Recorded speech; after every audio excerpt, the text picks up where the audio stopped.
Well students, numerical number 7 देखिए oscillation का।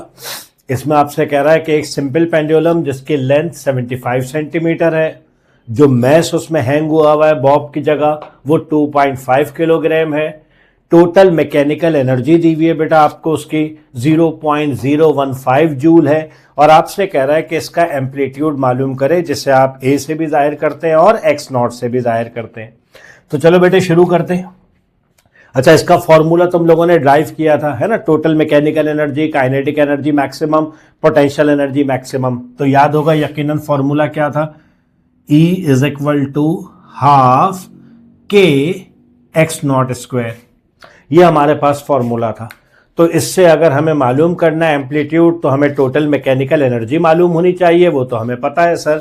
अच्छा, फोर्स कांस्टेंट ऑफ स्प्रिंग पता होना चाहिए, के पता होना चाहिए सर, वो हमें पता भी नहीं है। और यहां पे स्टूडेंट के जहन में एक कंफ्यूजन आता है कि सर आप सिंपल पेंडुलम का सवाल बता रहे हैं, बुक में भी क्वेश्चन में सिंपल पेंडुलम लिखा हुआ है, जबकि आप बात कर रहे हैं फोर्स कांस्टेंट ऑफ स्प्रिंग की। ये तो स्टिफनेस ऑफ स्प्रिंग पे डिपेंड करता है, तो ये तो स्प्रिंग के साथ ही हो सकता है ना। सिंपल पेंडुलम में स्प्रिंग तो है नहीं, तो आपके पास ये के कांस्टेंट कहां से आ जाएगा और हम ये फॉर्मूला कैसे इस्तेमाल कर रहे हैं? देखो बेटे, एक बात समझो, एक होता है इफेक्टिव स्प्रिंग कांस्टेंट। यहां पे जो स्प्रिंग कांस्टेंट है ना, वो इफेक्टिवली इस्तेमाल हो रहा है। इफेक्टिवली का मतलब ये है कि फिजिकली मौजूद नहीं है, ना स्प्रिंग मौजूद है ना स्प्रिंग कांस्टेंट मौजूद है, but the restoring force of the simple pendulum is behaving like the force constant of spring. मेरी बात समझ गए बेटा? इसे हम मैथमेटिकल टर्म में कहते हैं इफेक्टिव स्प्रिंग कांस्टेंट है। इफेक्टिव स्प्रिंग कांस्टेंट यानी रीस्टोरिंग फोर्स सिंपल पेंडुलम की और जो रीस्टोरिंग फोर्स स्प्रिंग के अंदर आती है, they both are exactly same. तो हम इफेक्टिवली यहां पे ये इस्तेमाल कर सकते हैं। एक कंडीशन और भी बता दूं बेटे, आपने हमेशा सिंपल पेंडुलम के न्यूमेरिकल में देखा होगा फॉर द स्मॉल एम्पलीट्यूड। जब आप प्रैक्टिकल कर रहे होंगे, जब भी आपके जो सुपरवाइजर होंगे लैब में, उन्होंने आपको समझाया होगा कि जो वाइब्रेटिंग लेंथ लेना, जो एम्पलीट्यूड लेना, वो बहुत कम लेना, 4 सेंटीमीटर 5 सेंटीमीटर। उसकी वजह क्या है बेटा कि जब भी हम सिंपल पेंडुलम ऑसिलेट करवाते हैं ना, तो जो आपका एंगल है लाइक इस तरह से, ये आपके पास सिंपल पेंडुलम आ गया। ये इंपॉर्टेंट पॉइंट है बेटा, याद रखिएगा। ये सिंपल पेंडुलम है, जो आपका वर्टिकल के साथ एंगल बन रहा है ना, ये वाला एंगल, ये वाला थीटा, याद रखिए कि ये थीटा जो है ये मस्ट बी लेस देन और इक्वल टू 10 डिग्री सेंटीग्रेड। ये कंडीशन सिर्फ जब अप्लाई होगी बेटा आपके पास, जब आपके पास जो थीटा है वो लेस देन या इक्वल टू 10 डिग्री हो। ऐसा करने से बेटा जो हमारे पास एरर परसेंटेज है वो सिर्फ 0.5% होती है, तो हम दोनों को एग्जैक्टली सेम ले लेते हैं। अगर वाइब्रेटिंग एंगल ज्यादा हो जाएगा बेटा, तो हमारे पास फिर एरर बढ़ जाएगा, कर्व ज्यादा हो जाएगा, 2 डायमेंशन की तरफ चला जाएगा।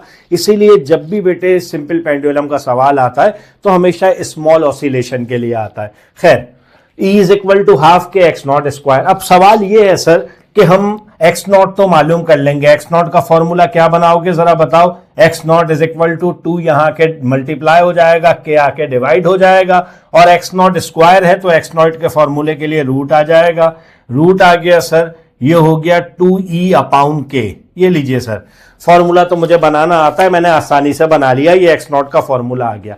लेकिन दिक्कत अब भी वही है कि ये के कहां से आएगा? सर ये के चाहिए, तो अभी देखते हैं बेटा के कहां से आएगा। हमने पढ़ा था omega is equal to under root K upon M, पढ़ा था ना बेटे। और यहां से अगर आप के निकालना चाहें, पहले तो दोनों तरफ स्क्वायरिंग कर लीजिए ताकि ये स्क्वायर रूट खत्म हो जाए।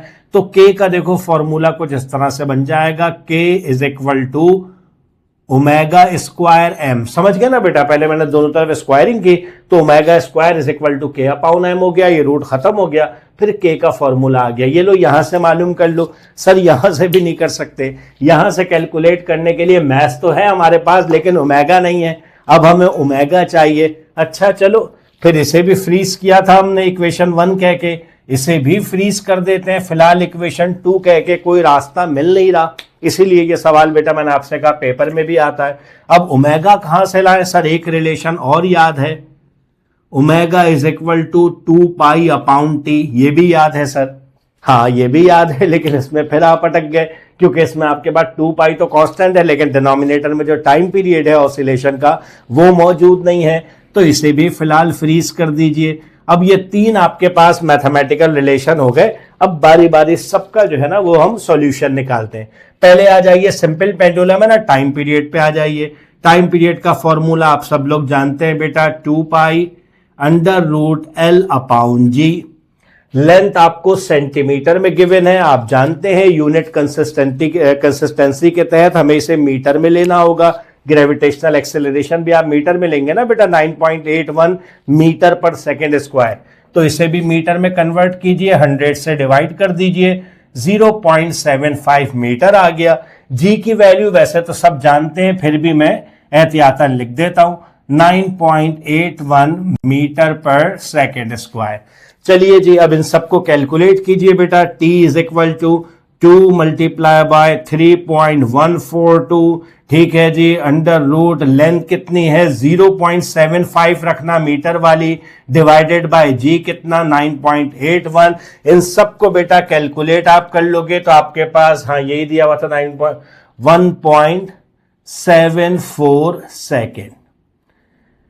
ये आपके पास आ गया बेटे टाइम पीरियड। अब जब टाइम पीरियड आ गया, कहां रुके थे, यहां पे इक्वेशन नंबर 3 के तहत ओमेगा आ जाएगा। चलिए जी इक्वेशन नंबर 3 एम्प्लाइज, अब आपके पास जो है ओमेगा किसके बराबर हो जाएगा, omega is equal to 2 pi 2 multiply by 3.142 divided by time period क्या निकाला आपने, 1.74 निकाला। चलिए सर यहां से अब मैं ओमेगा कैलकुलेट कर लेता हूं, तो ओमेगा मेरे पास आ जाएगा बेटा 3.611। सब आपने कैलकुलेशन एसआई यूनिट में की है, तो ये भी हो जाएगा मेरा बेटा रेडियन पर सेकेंड। देखो दूसरी इक्वेशन तक तो आ गए हम, ओमेगा मालूम हो कर लिया हमने। अब दूसरी इक्वेशन में हम के निकाल लेंगे। के कैसे आएगा सर, के का फॉर्मूला ये था हमारे पास, ओमेगा स्क्वायर एम, ओमेगा कितना है 3.611 का स्क्वायर। अच्छा भाई एम कितना है, एम हमें गिवन है, कहां गया ये रहा 2.5। अच्छा कैलकुलेशन करते हुए जहन में रखना बेटा इसका स्क्वायर लेना है, तो के आपके पास आ जाएगा 32.59, यूनिट इसकी हो जाती है न्यूटन पर मीटर। चलिए जी ये भी मसला हल हो गया, के भी आ गया आपके पास। अब कहां चले, अब हम आ जाते हैं सर किस पे आ जाए हम, के हमने मालूम कर लिया, अब हम आ जाते हैं एक्स नॉट पे डायरेक्ट। हाँ सारी चीजें मालूम हो गई सर, के ही चाहिए था, अब एक्स नॉट निकाल लीजिए। एक्स नॉट किसके बराबर था बेटे, 2e डिवाइडेड बाय के। अच्छा जी ये हो जाएगा in the square root 2 multiply by E की वैल्यू क्या थी आपके पास 0.015। अच्छा जी डिवाइड कीजिए इसे, के जो आपने अभी निकाला है 32.59। तो फाइनली बेटा जब आप एक्स नॉट निकालेंगे तो एक्स नॉट आपके पास आ जाएगा 0.0303 मीटर, है ना। सब एसआई यूनिट में किया है, बहुत छोटी वैल्यू है, 100 से मल्टीप्लाई करके सेंटीमीटर में कर देते हैं तो ये हो जाएगा 3.03 सेंटीमीटर। तो अच्छा सवाल था बेटा, कैलकुलेशन अच्छी थी, इसमें पेपर के लिए इंपॉर्टेंट है।